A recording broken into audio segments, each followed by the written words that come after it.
عمومی کا اجلاس بھی انہوں نے طلب کر لیا ہے. وزیر اعظم افطار کے لیے دعوت دے رہے ہیں مگر ملکی مسائل پر بات کیوں نہیں کر رہے؟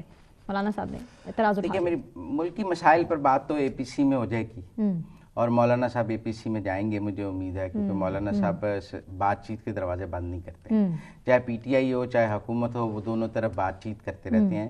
یہ ضرور ہے کہ مولانا فضل الرحمان اے پی سی میں جائیں گے. یہ ہو سکتا ہے اے پی سی میں جا کر وہ اپنی بات کریں، سخت بات کریں یا اپنے موقف کو رکھیں، لیکن وہ اے پی سی میں جائیں گے ضرور. مجھے نہیں لگتا مولانا فضل الرحمان حکومت کی بلائی ہوئی اے پی سی کا بائیکاٹ کریں گے. لیکن جو حکومت مخالف تحریک کے لیے انہوں نے اپنی مجلس عاملہ کا اجلاس بلایا ہے، اور اس میں دیکھیں اس میں انہوں نے دو فیصلے کرنے ہیں. ایک حکومت مخالف تحریک چلانے کا فیصلہ کرنا ہے، ایک کیا وہ تحریک انہوں نے پی ٹی آئی کے ساتھ چلانی ہے اور کسی گرینڈ اپوزیشن الائنس میں شامل ہونا ہے، اس کا فیصلہ کرنا ہے. دو الگ الگ فیصلے ہیں. یہ بھی ہو سکتا ہے کہ مولانا فضل الرحمان جے یو آئی اپنے طور پر حکومت کے خلاف تحریک چلانے کا اعلان کرے، جو ابھی تک ایسے ہی ہو رہا ہے، اور وہ کہے کہ ہم پی ٹی آئی کے ساتھ نہیں چلائیں گے، ہم اپنے طور پر چلائیں گے. اور پھر ہم دیکھیں کہ مولانا کے جلسے پی ٹی آئی سے بڑے جلسے ہیں.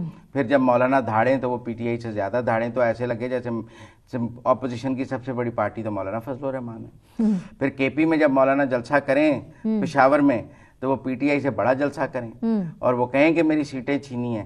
وہ پھر جب ثوابی میں جلسہ کریں، جب سوات میں جلسہ کریں اور کہیں یہاں دھاندلی ہوئی ہے، میری سیٹیں چھینی گئی ہیں، تو پھر پی ٹی آئی کیا کر لے گی؟ مولانا صاحب نے بھی ہتھولا رکھا ہوا ہے. ویسے پی ٹی آئی کے حوالے سے بھی انہوں نے کہا ہے کہ پی ٹی آئی کے حوالے سے اتحاد کے سوال پر جواب دیا ہے مولانا صاحب نے کہ اس پارٹی کی اصل قیادت جیل میں ہے اور باہر جو بھی ہیں ان میں یکسوئی کا فقدان. اس کا باہر والوں سے تو بات نہیں ہو سکتی اور اندر والے کو ملنے جانے کے لیے تیار نہیں ہے. اس لیے رابطے تو باقاعدہ طور پر ہو رہے ہیں. لیکن دیکھیں دو باتیں تھیں. اس گرینڈ اپوزیشن الائنس کے لیے پی ٹی آئی نے یہ کوشش کی کہ گنڈا پور اور فضل الرحمان کی ملاقات کرائی جائے، لیکن گنڈا پور نے پھر ان کے خلاف انٹرویو دے دیا اور پھر گنڈا پور اور فضل الرحمان کے خلاف درمیان ملاقات نہ ہو سکی، برف پگھل نہیں سکی. ابھی بھی پی ٹی آئی اور مولانا فضل الرحمان کے درمیان مکمل طور پہ برف نہیں پگھلی ہے. بہت ساری چیزوں پر ان کا اختلاف ابھی باقی ہے، اور وہ جب کہتے ہیں نا یکسوئی نہیں ہے یا وہ کہتے ہیں قیادت ان کی نان سیریس ہے، اس کا مطلب ہے ان کو باہر والے لوگوں پہ کوئی اعتبار نہیں ہے کہ یہ جو بات کر رہے ہیں وہ کل کو عمران خان مانے گا بھی یا نہیں. مطلب آپ اسد کے اچھر بھی مولانا فضل الرحمان سے کچھ طے کر لیں، کیا گارنٹی ہے کہ کل کو عمران خان وہ بات مانے گا؟ اب عمران خان سے کی کیا گارنٹی ہے کہ وہ جو بات کر لے گا وہ مانے گا، کیونکہ وہ تو یو ٹرن کا بادشاہ ہے. تو میرا مطلب ہے ایک سیاسی اتحاد کے لیے ایک دوسرے پہ اعتبار کرنا ہے. گیو اینڈ ٹیک کی کہیں نہ کہیں سچویشن رکی ہوئی ہے، بہت سی چیزوں کے اوپر اعتراض ہیں، تحفظات ہیں. اور مجھے لگتا ہے آگے جو 27ویں آئینی ترمیم ہے نا کہ وہ اچھا ایک بڑا اچھا تبصرہ ہے مولانا کا، وہ میں ضرور سنانا چاہتا ہوں. انہوں نے کہا ہے کہ وہ جو شرافت اللہ نہیں ہم نے دیا امریکہ کے حوالے، انہوں نے کہا پاکستان نے بکرا پیش کیا، ٹرمپ خوش ہوا اور حکومت نے عید منائی. ٹھیک ہے نا؟ ٹھیک ہے نا؟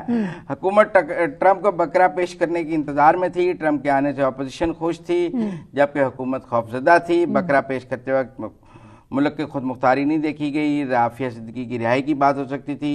لیکن بہرحال انہوں نے یہ کہا کہ جو ٹیبل ٹرمپ کے حوالے سے وہ ٹرن ہو گئی ہیں، اور مولانا کا کہنا ہے کہ جان اللہ کے پاس ہے، وہ ڈرتے نہیں. دیکھو انہوں نے کہا جو میرے حوالے سے تھریٹ الرٹ کے پی حکومت نے جاری کیا وہ غلط ہے، وہ تھریٹ الرٹ کو نہیں ماننے. لیکن میں تو دہشت گردی کے واقعات تو ہو رہے ہیں مسلسل، 24 گھنٹے میں 10 واقعات ریکارڈ ہوئے ہیں. پشاور میں مفتی منیر صاحب والا بھی واقعہ ہوا ہے اور بھی واقعات ہوئے ہیں. جو ہماری اب میں نے ٹی ٹی پی کا پریس ریلیز بھی دیکھا ہے مفتی کے حوالے سے کہ ہم نے اس کو، انہوں نے اون کیا کہ ہم نے اس کو ان کی شہادت کی ہے یا ہم نے ان کو مارا ہے. اب سوال یہ ہے کہ واقعی مولانا فضل الرحمان پر پہلے 2 حملے ہو چکے ہیں اور مولانا فضل الرحمان کو واقعی اپنی سیکیورٹی کی بہت کیئر کرنی چاہیے، اور یہ ان کو یہ نہیں کہنا چاہیے کہ میں جو ہے وہ تھریٹ نہیں ہے اور میری جان کو خطرہ نہیں ہو سکتا. اس طرح کی باتیں بنتی نہیں ہیں. بلوچستان میں بھی نشانہ بنایا گیا ہے. تو میرے خیال میں اس وقت ملک میں جو دہشت گردی کی لہر ہے وہ اس بات کا تقاضا کر رہی ہے کہ اس وقت جو اپوزیشن ہے